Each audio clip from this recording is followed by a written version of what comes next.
Welcome to the DLLS Rangers Weekly Podcast, now part of the All City Network. Hit the subscribe button for YouTube and also become a DLLS diehard at www.alldlls.com. Now here's Jeff and John. Hey everybody, welcome to the DLLS Rangers Weekly Podcast. This is episode number 9. Today, Abby Jones from the Daily Podcast is going to jump on with us. We've been trying to do this anyway. We're going to get John and Abby on at some time and have us all four do it at some time. But she's jumping on today with us.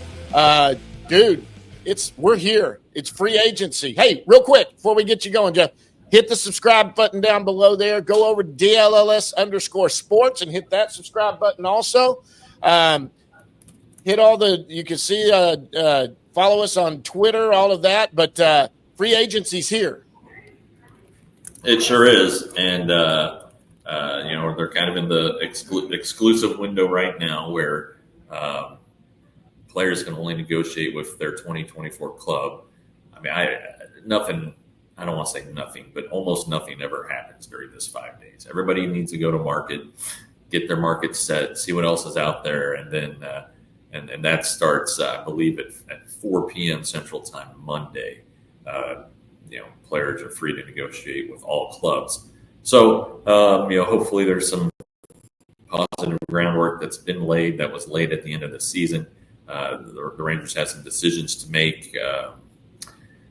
I don't think it's much of a decision to make on Andrew Chafin. I think he'll get the $500,000 buyout instead of the $6.5 million one-year deal for 2025. Evaldi, of course, everybody expects him to opt out, or not opt out, but to decline his player option. And then there's the mutual option between the Rangers and David Robertson for $7 million. And I think David can do better on the open market.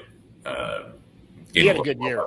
Yeah, he had a great year. Holy crap, he had a great year for a guy who is 39 going on 40. Really what a good. Great guy too. He would step up and talk every night, no matter what. Yeah, he'd be waiting at his locker, just waiting. Yeah, he's a pro. Yeah. I mean, I hope that some of the young guys were witness to that. This is how you handle it. You don't shy away from it. You step up. It's a responsibility that you have to be accountable to the rest of your team and to do it in a public-facing manner. And the starting pitchers get it. Relievers don't always get it. They don't like it, but you just sit there and you didn't pitch well, so you sit there and take your medicine afterward. And it's short, it's sweet, but anyway, guy's a pro. He had 99 strikeouts in 72 innings.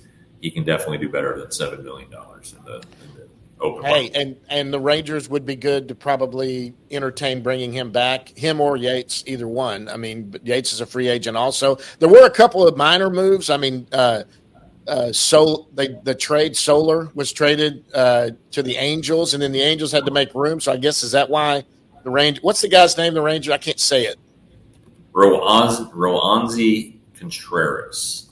Yeah, and you know me, guys, I butcher the names, but he was a pretty highly touted prospect in their system, pitching prospect. But I guess he came up with the Pirates, and what was pretty highly regarded at that point. And I know he's still young. He doesn't have much. I said 23 or 24. 25, I think. But look, he's a guy with a good arm. The Rangers have probably known him for 100 years. Yeah.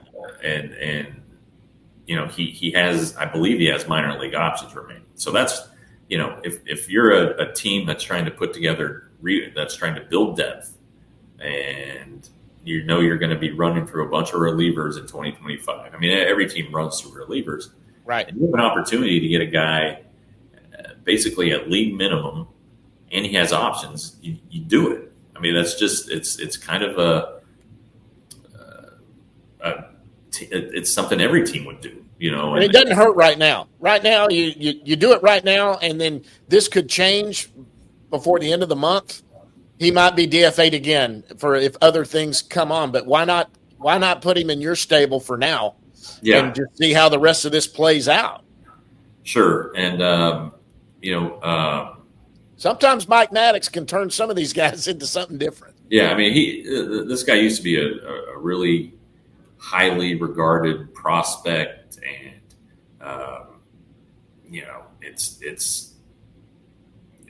it's just all around. It's a good deal, and the Rangers had room on the 40 because all the guys that came off the 40 once they hit free agency. Sure. And, those spots are going to get swallowed up here pretty soon with adding 60-day injury list guys back. Well, 5 guys are coming up too. Yeah, but I think that Contreras has a chance to stick throughout the offseason. Yeah, and then, those 40-man spots, which are so valuable, like you said, some of the 60-day guys are going to come off.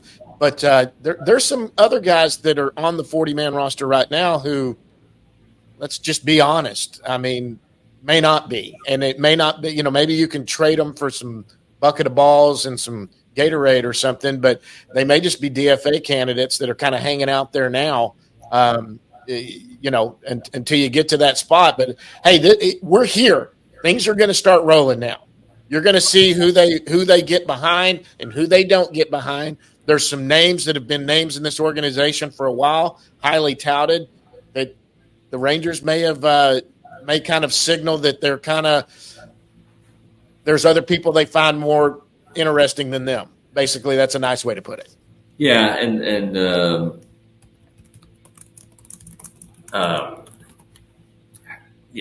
okay, so the Rule 5 guys, there are a couple that really stand out. Like Emiliano Teodo, he's 100% going to be active.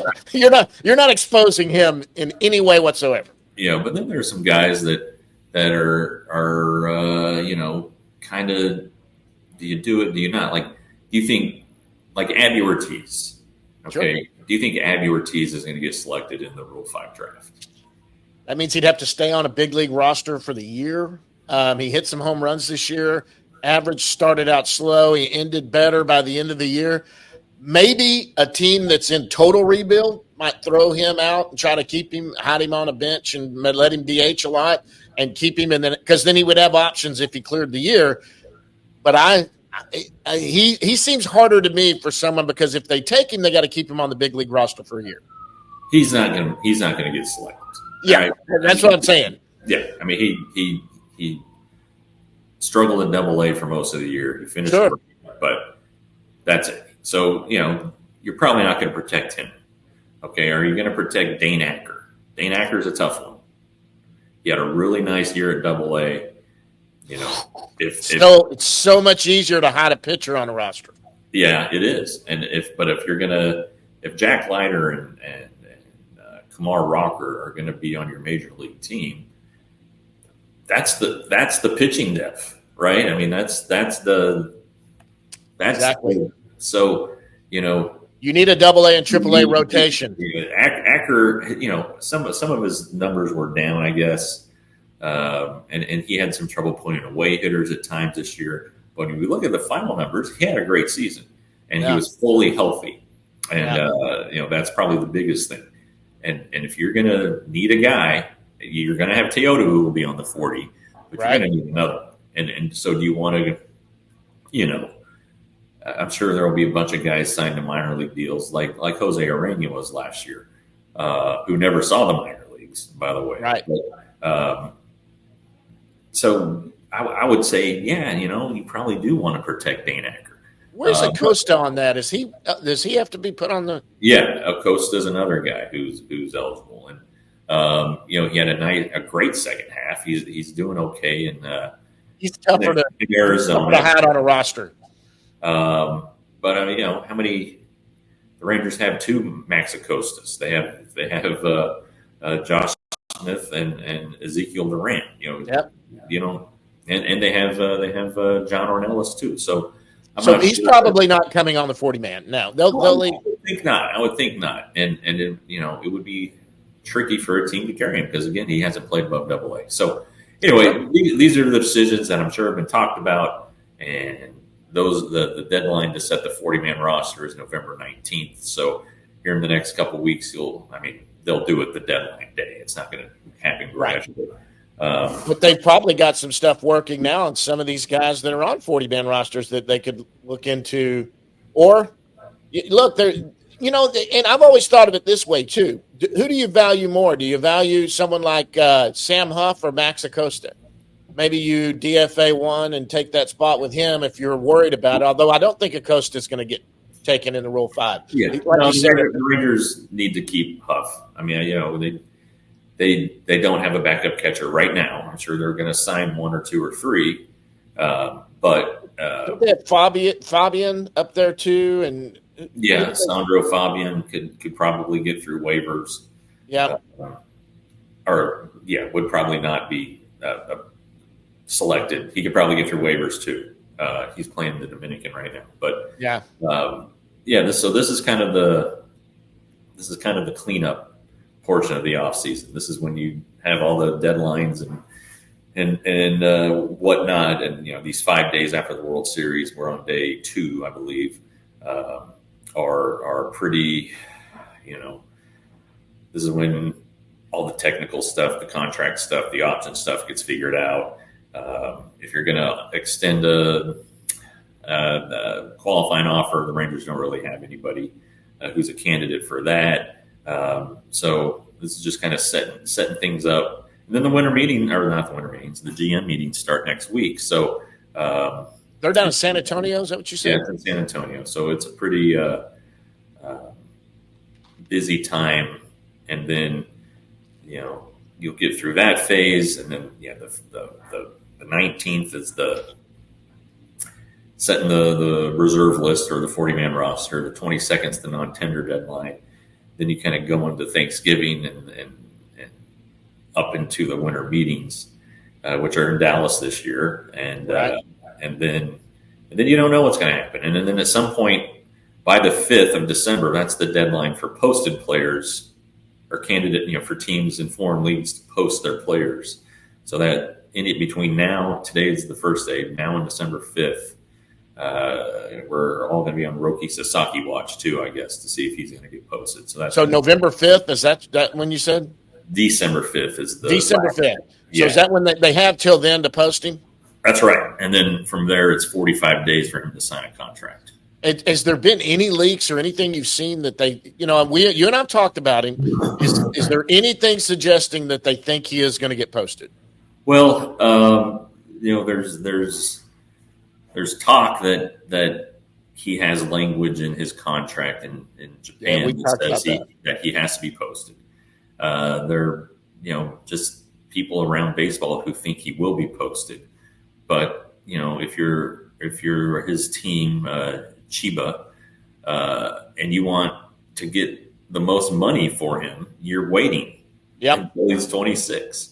There's just no way around it. He, and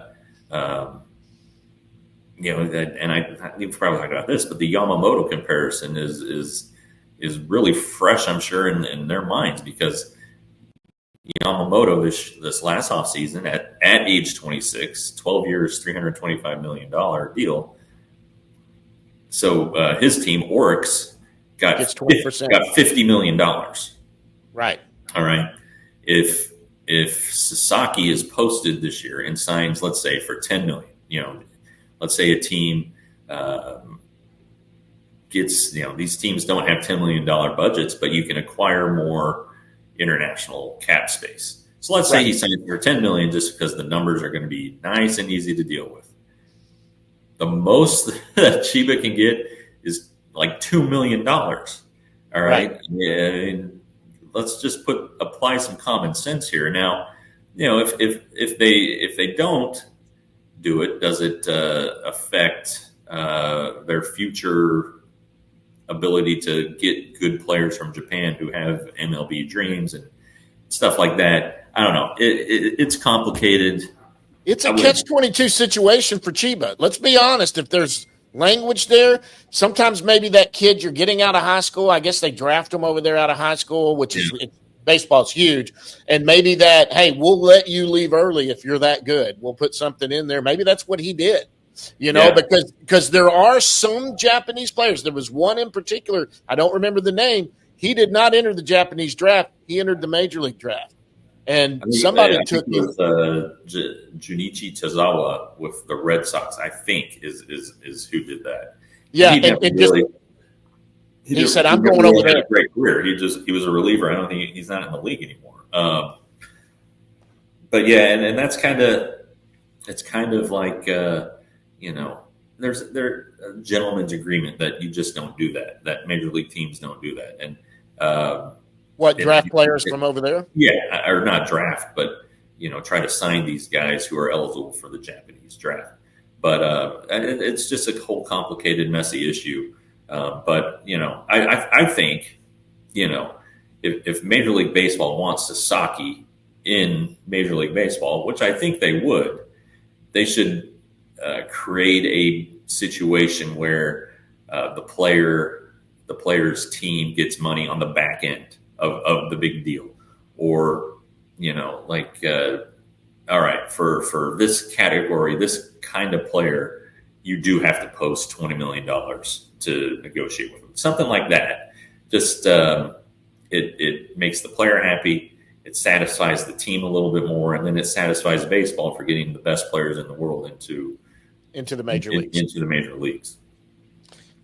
I mean, it's fascinating. Look, this is an exciting offseason for the Texas Rangers, mainly because they didn't have the year that we expected. They are coming off. They were the previous World Series champions. Nobody thinks that, there's a lot of people when they came out with Chris Young is basically going to be trying to keep everything under the luxury tax. People act like they're slashing payroll. They're not slashing payroll. They're just not.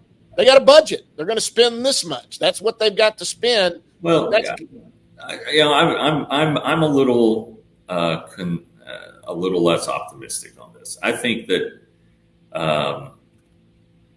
yes, they are going to get below the salary cap. Okay, or not the salary cap, the luxury tax. It's basically a salary cap. All right, right. And then it just seems like that. And they have the money coming off the books. Let's say it's 50 to 60 million. All right. So how much of that though is Ray Davis not going to allow the Rangers to use? So how far underneath the threshold does he want to go up to the 237 and go all the way to 241 this year, isn't it? Whatever it is, does he want to go that high, or does he want to be around 220 or 210? Does he want to be around 200? I mean, honestly, if it's TV deal, and just the way that Ray Davis has shown that he operates, he doesn't like to put his own money up, and he has so much of it, and he's so old, and you can't take it with you, Ray. So I just think that I'm a little more leery. We don't have any official word yet on what it's going to be. And he is not Jerry Jones, so he's not going to hold a press conference to tell you what he's going to do. Right. And honestly, Chris Young hasn't said anything yet. He's not going to. He's not going to say exactly what it is, but and he's probably going to try to say, "Hey, we'll have enough money to sign, guys to have a good team, to have a competitive team." It's just real murky out there, and I am being cautious on this one. I will not be surprised if the Rangers aren't committed to sign some guys. So where did they end last year? Where were they at on the salary? I don't think they got to 250, but they were over the first threshold, which was, I think, maybe that was the 237. So you got 50, something like that coming off.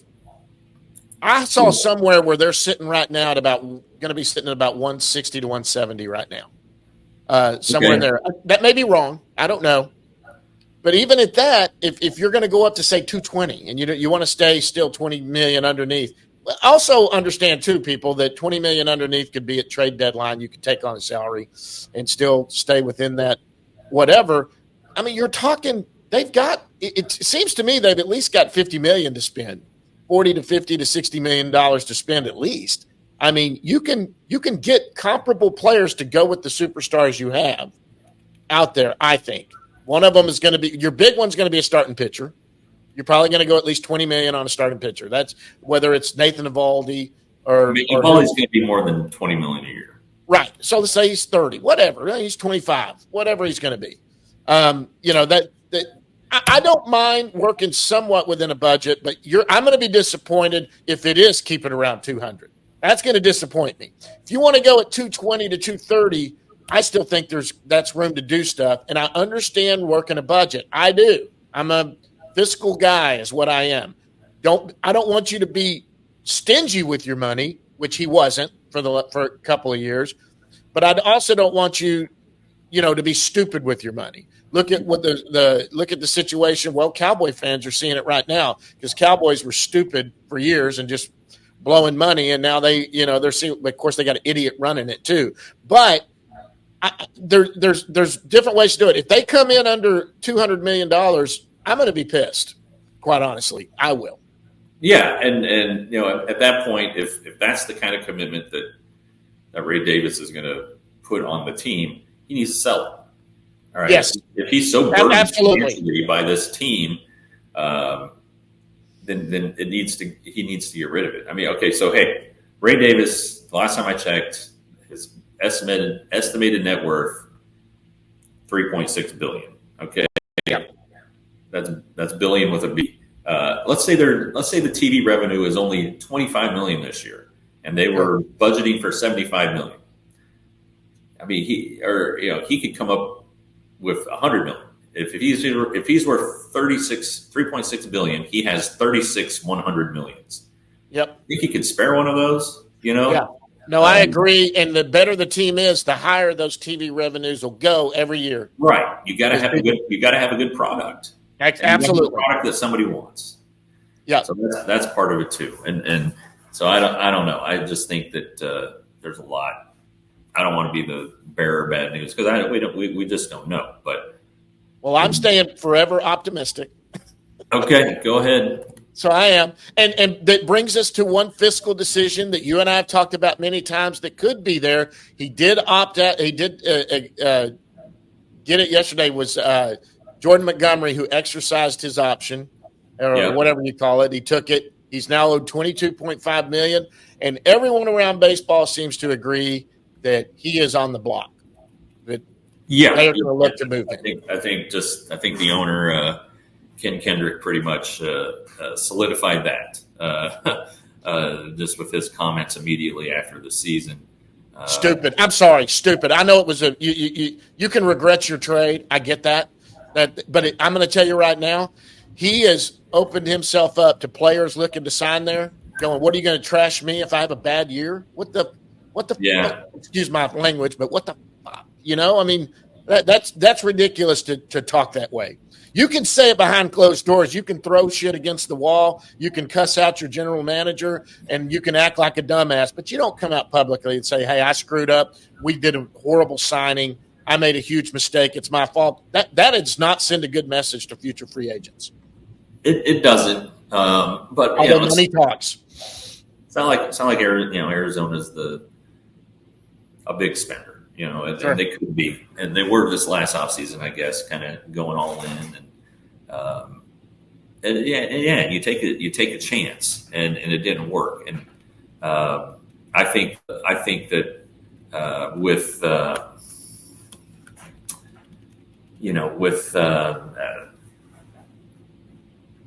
a full offseason, not having to worry about any free agency drama, I think Jordan being pissed off. I think Jordan Montgomery will be just fine. I think he's going to have a good year. And I would like to see the Rangers explore that option, obviously, if the price is right. But I'm telling you right now, Jordan Montgomery is going to have a good year. I'm not Cy Young, but this is a guy that's pissed off. And he would love to eat that guy's checkbook every week while he's shoving the ball down his ass. I mean, I'm serious. That's what he wants to do. John, you're so fiery today. I am. Well, I think it was wrong the way he was treated on that deal. He screwed up. Look, Jordan's got some responsibility here. I don't know what offers were on the table. Maybe it was a Boris thing. I don't know. He signed late. He had a bad year. We know Jordan. He is a guy that doesn't like to talk. He was kind of a Lance Lynn guy in the clubhouse. He answered what he needed to. He could be a little surly at times, but that's a guy that could get pissed off, and he would love nothing more than to shove that money down the owner's throat and go out there and have a 3.4 ERA, win 14 games, and make 28 starts. I mean, right there. That's what he's looking to do, and he prays he's in the same division or he's playing against him at some point. Yeah, you're right. Hey, let's pause here and let's get Abby on and well, yeah, you know what? We'll talk to Abby because I want to get into World Series stuff too and where we all are after it's over with. I know y'all touched on it, but yeah. So, guys, we're going to go to Abby Jones right after this.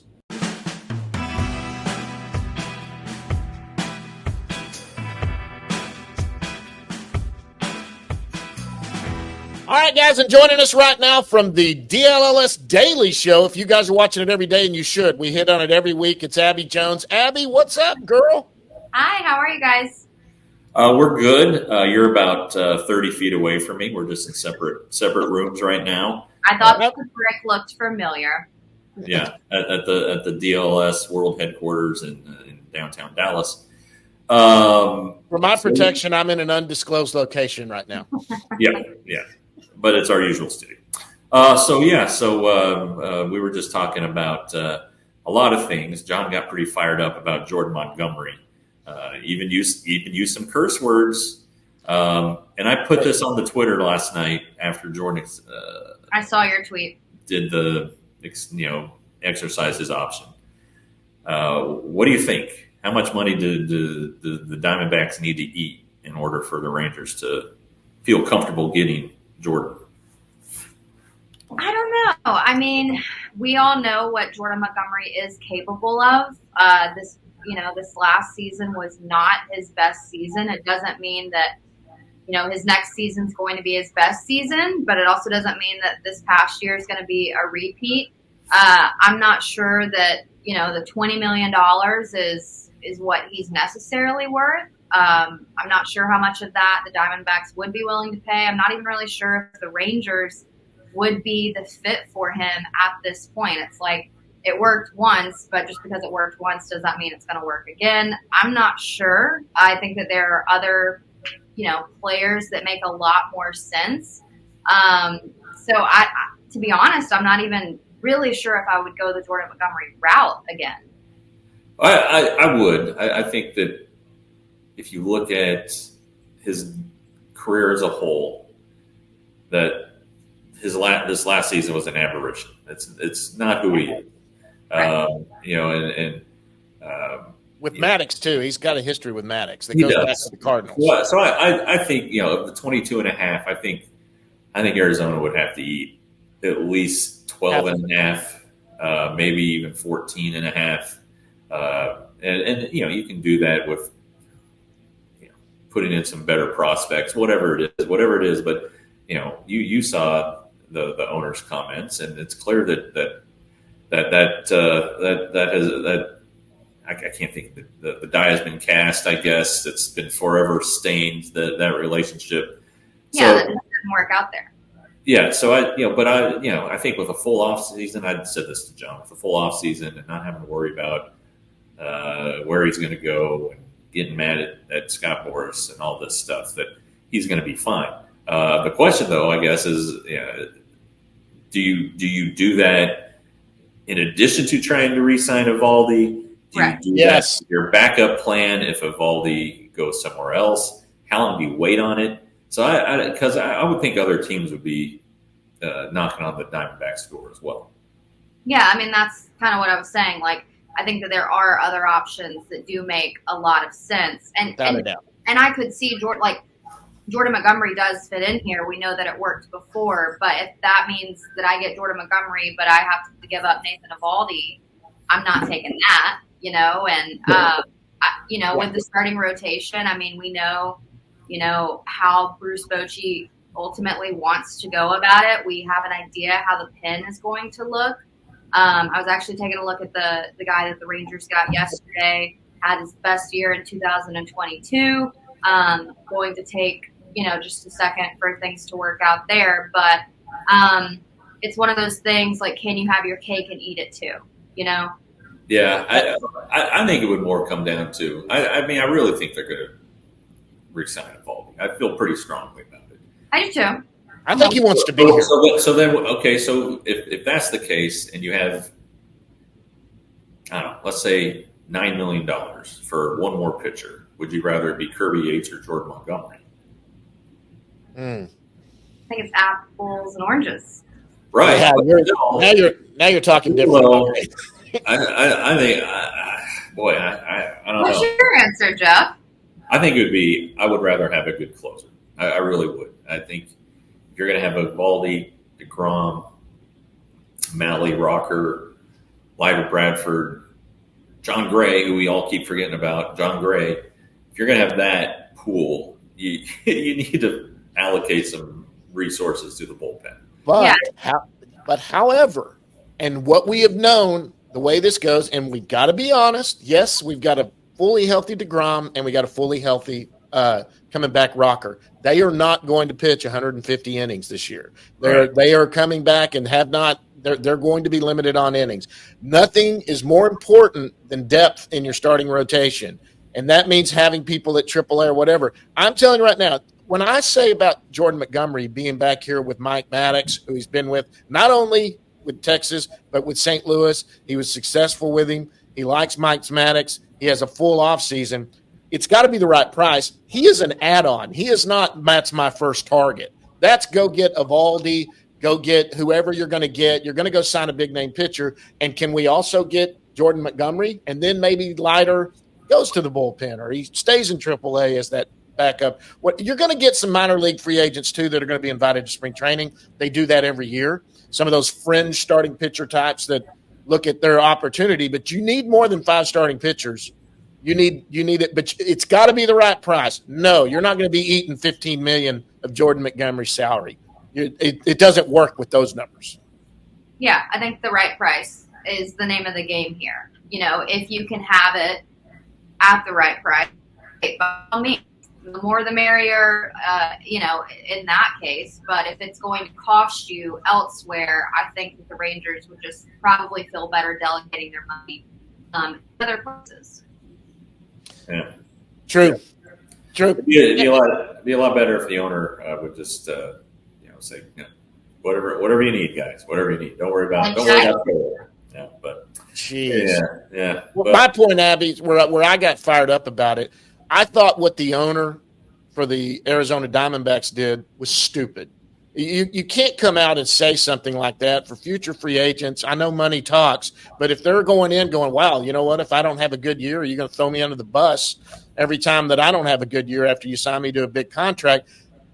Look, you're allowed to go behind closed doors and throw chairs and break mirrors and go, what a dumb mistake I made. But you put it out in the open like that, of course he's going to exercise that option, and he's going to try to shove every bit of the money you're having to pay him down your throat every time he faces you, and he's going to try to go out and win a Cy Young, which he won't. But if he throws under 4 ERA, makes 28 starts, gets 14 wins, that's to prove you made a stupid mistake by saying that when I have a full offseason and I'm ready to prove I needed another good contract. Players take things personal. It is a business, yes, but at the end of the day, they're people. These are relationships.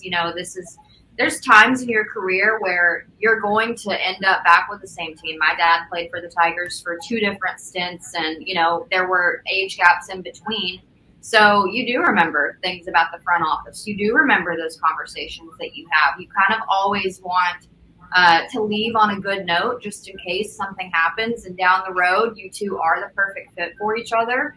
I don't think that Jordan Montgomery will ever see himself back in Arizona. And I do think that, he's going to have this prove it kind of season, because there was a very public statement made about his performance. And yes, these athletes are paid based on their performance, as they should be. But at the same time, there is a risk and a reward here. Sometimes you put money out and things don't work out. That doesn't mean that you really should. Everyone's entitled to their own opinion, but that doesn't mean that you really should at that big of a stage with that big of a name and a presence, say those things that you did. So, yeah, I mean, I understand his frustration and wanting to leave that place. I mean, there were times in my career, my dad's career, that, you know, he had been mistreated and he wanted to get out of there immediately. And we took it as far as burning. We had like a ceremony with my family. We burned the gear. We were like, That's we're awesome. done. We never want to hear from them again. Like, don't ever talk about this place. We never want to go back. So, yes, it's a business. These are grown men. They understand how to handle their emotions and whatever. But, yeah, you remember those things. And Jordan Montgomery does not want to go back there. I can guarantee that. And you're right. He's going to have a prove-it season ahead of him, which hopefully is his best season yet. And if that's with the Texas Rangers at a very low price, then, hey. Well, and Abby, do you remember this, Abby, when Jordan was here? He's not a real talkative guy with the media. He just wasn't. He was kind of just matter of fact. He kind of had a little chip on his shoulder. He was never going to be all of that. That's a guy that takes his stuff out on the field and does that. I think he would love to shove it right back down their throat. And that's the attitude that makes me think if the right price is there, this guy might be somebody that could come in and have a prove-it year. And, you know, the Rangers could have a cheap prove-it guy. It never hurts to have one of those. Yeah, I think if the money makes sense, it would make sense. But if it's going to cost them another piece, then maybe not. But, I mean, to your point, you know, there is familiarity with this club, with coaching staff. I mean, he's seen the success of this program, so it is enticing, you know, two players. And I do think that Rangers and Texas media is amazing to work with. I think that, you know, Jeff and I, we work, you as well, we work around great people on a daily basis. I think that we're all pretty understanding of, you know, temperatures in the clubhouse, when things are going good, when things are not so great. And, you know, we want to facilitate those relationships well. So I do think that, you know, there's a part of this that he even enjoys from a media standpoint of things. And I'm not sure what that temperature is like in Arizona. Yeah, they don't get burned here. Nobody tries to burn a player here. It's pretty – and I don't know as much as you guys being more in it longer than I have. Been doing this 5 years, and it's not my regular gig and all of that. But, you know, you see – I just saw at the All-Star game at the World Series when all the media's there's some real assholes. I'm sorry. I know. John, so fired up today. But there are some assholes in the media that are there, and you see it when 85 people are trying to get around somebody. Rude to us, too, you know, trying to get stuff and do our job, too.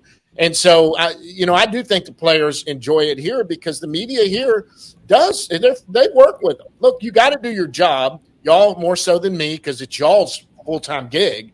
But you got to do your job. You've got to ask tough questions, but they're more susceptible that I see. You see how they are around people like our media as opposed to when everyone else jumps into the clubhouse.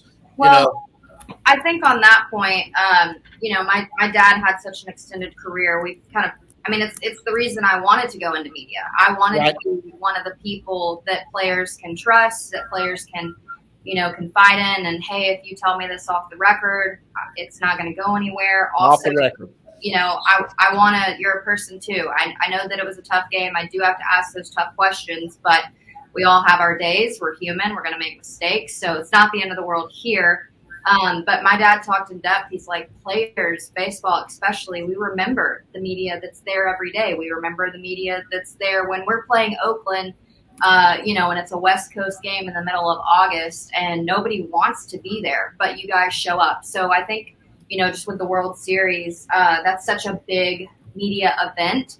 All of these players are seeing people that, have literally never been around for one game. And then on the biggest stage, it's like 100 people want to talk to this one guy. And so from their perspective, they're like, hey, where have you been all season? You're here when it's good and I'll answer your questions. But yeah, at the World Series, like as soon as, Texas media kind of approached players, you could just see there was like a sigh of relief because there was, that familiarity there. And they were like, oh, Abby, happy to talk to you. What's up? And you kind of get more of a more honest answers, more vulnerability, just because you have that established relationship. And like I said, I do think that, we all work hard to keep it professional and keep it lighthearted and, report the tough stuff when we have to. But at the same time, we're all just trying to do our job, and let's help everyone out. Yep. For sure. And being present, even if you write something bad about somebody or point out their errors, and they want to talk to you about it, you're there every day, and they'll do it civil. You won't have a Trayvon Diggs situation, right?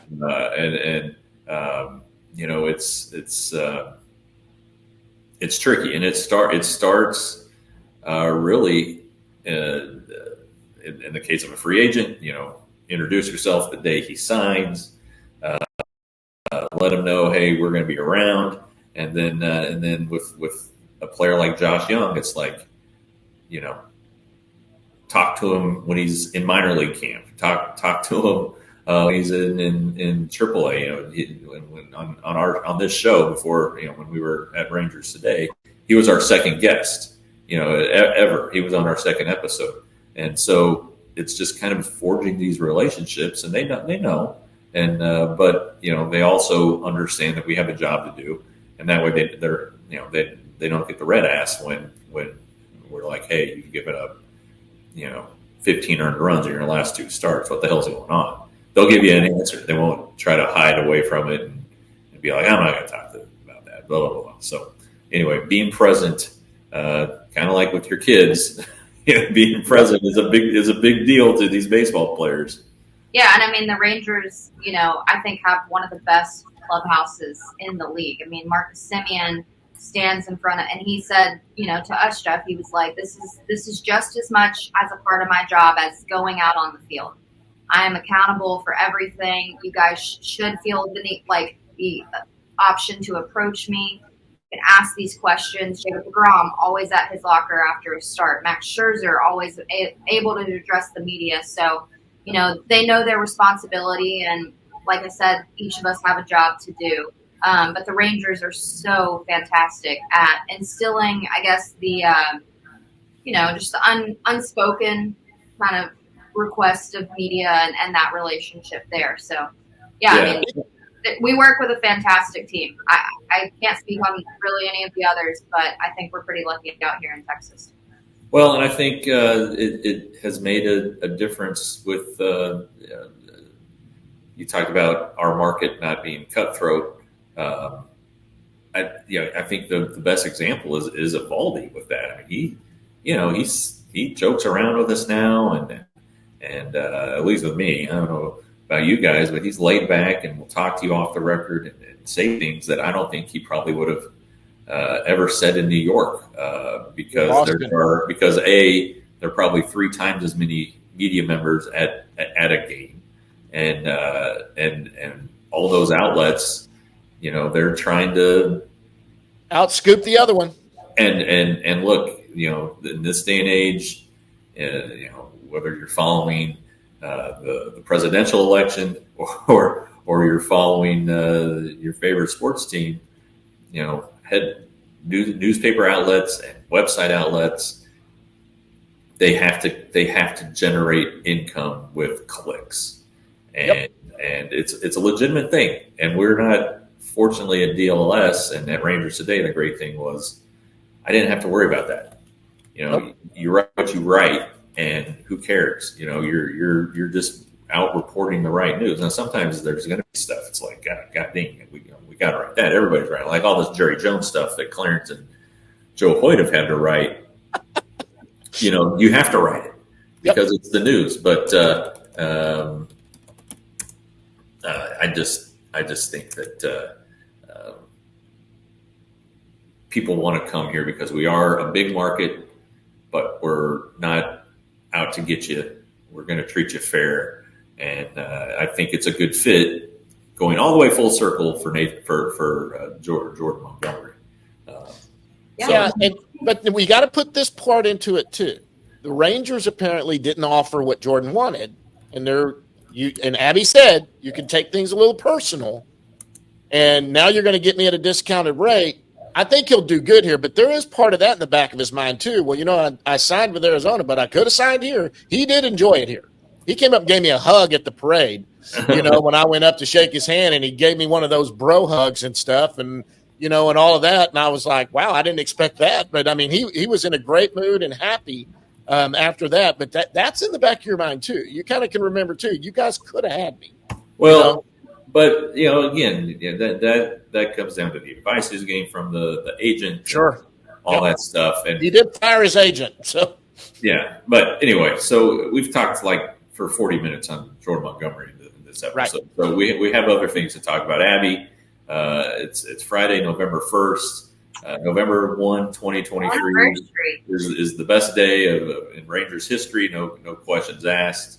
I was there, and it's a totally different thing being there because as we know when we cover games, we got to get downstairs. That's the priority. And in the postseason, all the cameramen are already downstairs hogging up the good spaces in line. So you got to, in my case, I just went to the front because I'm kind of a jerk like that, I guess. But so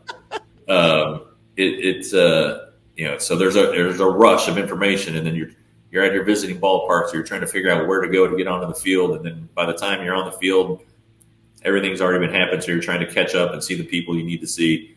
So you don't really get a chance to soak it in. So I enjoy seeing the videos of the celebration. I think John, I was sending you videos. I think I shot one, but yeah, I think I watched the final out of the game through my phone instead of with my own eyes. So, yeah, you sent it to me, and I was getting it on the YouTube channel. I was getting out the bits, but anyway, it's fun to relive those moments with a Rangers fan or a media member who you're happy for a lot of people at the time. Anyway, what do you all remember? I mean, John, you're the big fan, but Abby, you were I'm sure behind the scenes doing stuff for Bally. Well, so for me, go ahead, Ab. Go ahead. Sorry, go ahead. Well, so for me, I come from a totally different place than any of y'all. So I attended my first Texas Ranger game in 1974 at the age of 7. So I've been here for the long haul. I was a dedicated fan for years. I bought tickets, and I had season tickets during the World Series years in 10 and 11. In 2019 was when I was blogging and my own podcast, and I got a credential initially to come into here. And then, of course, that's how I met Jeff, and we ended up doing our thing together. So I've seen both sides of this. I am admitted, out of all the DLLS employees, I am the biggest homer for my team than anybody out there. And I've admitted, I tell people I come at it through rosy glasses for the Rangers because they are my team. That was a emotional night for me. I had been to all of those. I was at home. I almost went, Jeff, we talked about it. I thought I might go out there, but I didn't. And my family was in the living room with me. And it was an emotional night. The team that my father took me to, who's now deceased, had taken him, and my grandfather had taken me to my first game. They're now deceased. Here we were. They were world champions. And I had gotten to meet – I knew these guys. I had known them all year in the clubhouse. I was friends with them all. And, they were acquaintances, but they knew me. I was I was an emotional high is where I was. It was great for me. Yeah. All right. I'm happy that you kind of went before me. I have a complete opposite. Baseball is strictly a business to me, and I really don't have fandom. You cover these guys all season long, and for me, this is the first team that I have professionally covered for an entire season. So it was so cool to see this milestone and cover it in my career at such an early age. Some people work in this industry 40 years and never had the opportunity to do so. So just the fact that it was something I was able to watch and see it unfold from start to finish, that's what I was excited about. But just knowing these guys, covering them every day, seeing the hard work that they put in, I was happy for them. I was happy for Chris Young. I was happy for Bruce Bochy. So many things with that. But Valley, we weren't being flown out to the games or anything like that. So we were working from home. But it was exciting. I know a lot of people in Texas have waited a very long time for this to happen.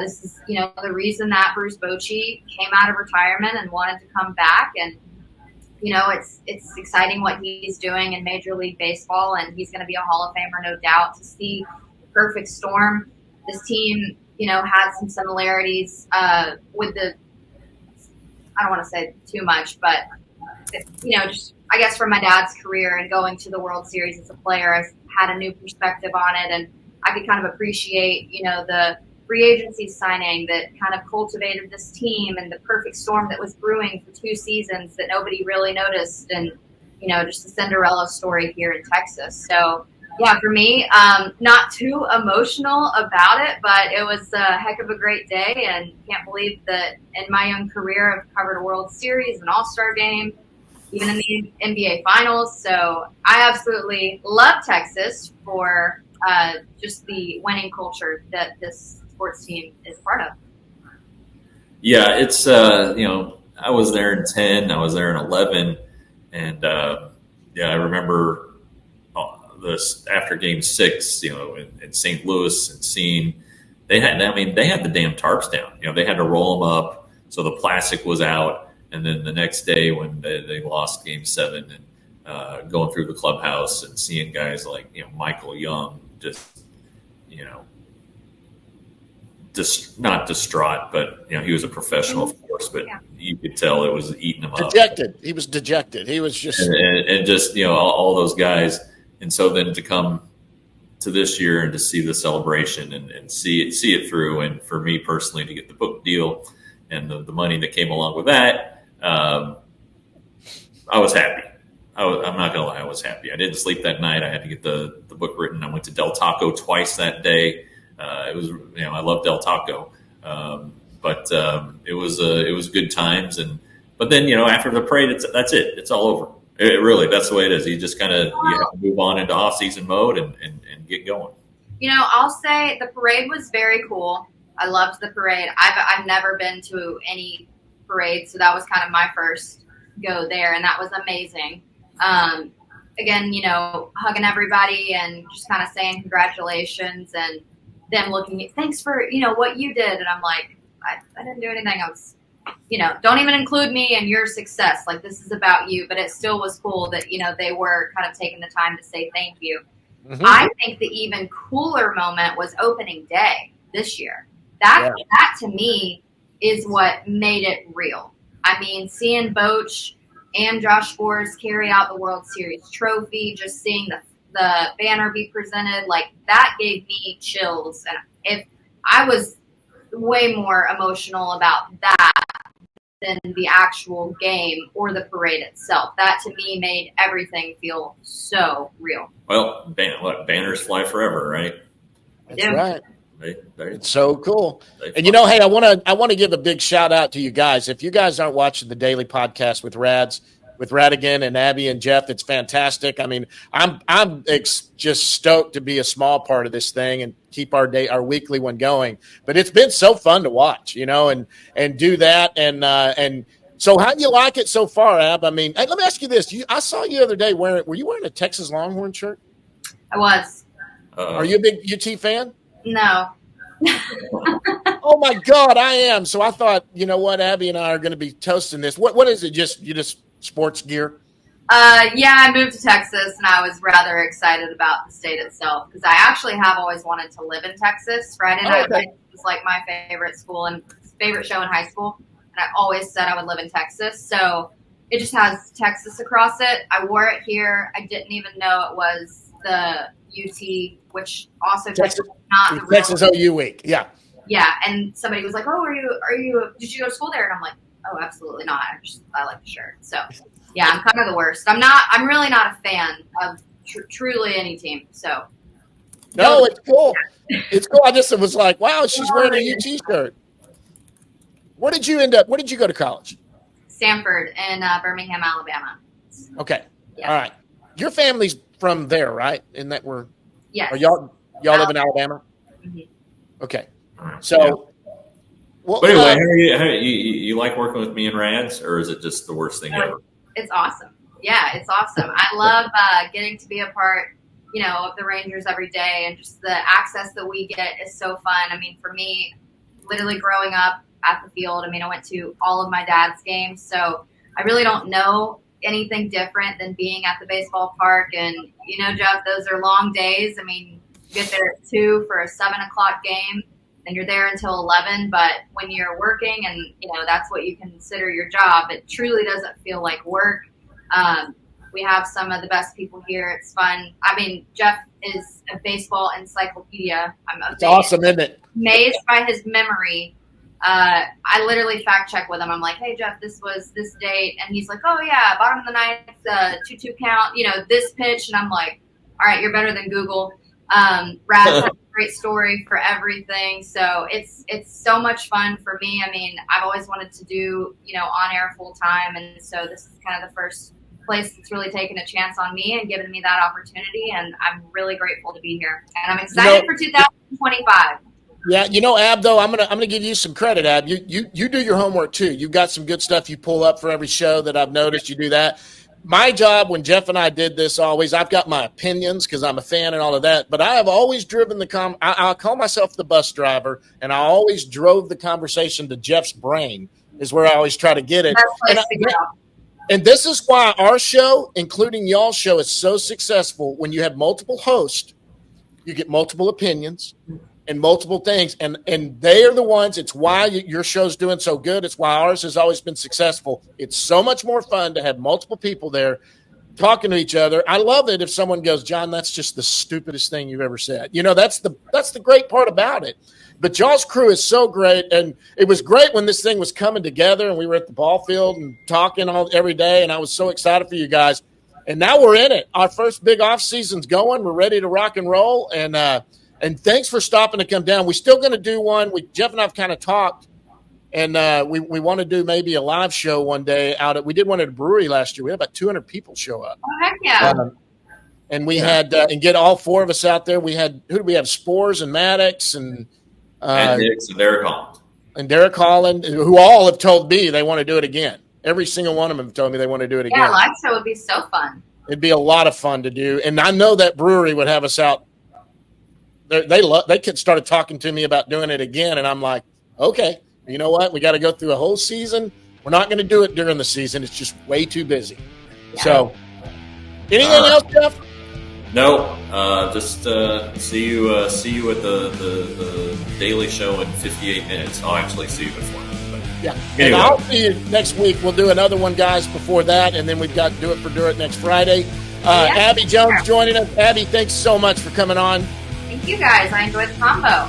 All right, that's Abby Jones, Jeff Wilson, John Moore. We're out of here, guys. Until next time, we'll see you at the yard.